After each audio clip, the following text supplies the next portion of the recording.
Hi everyone, welcome back to another tutorial from Apps Academy.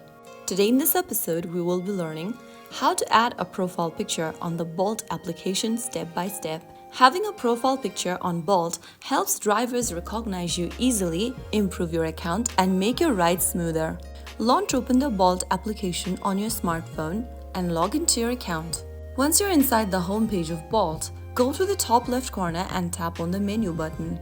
Now, click on your name at the top of the screen and click on Personal Info on the next page. You will see Add a Profile Photo option at the top. Tap the little plus button. You'll now need to allow camera access for your device and take a picture from your camera of your device, and then you will be able to use that selfie as your profile picture. And there you have it. You'll be able to add a profile photo on your Bolt account so that your account is more personalized and drivers can find you easily during your rides. If you found the video helpful, don't forget to like, share, and subscribe to our channel. I'll be back again in the next episode. Thank you for watching.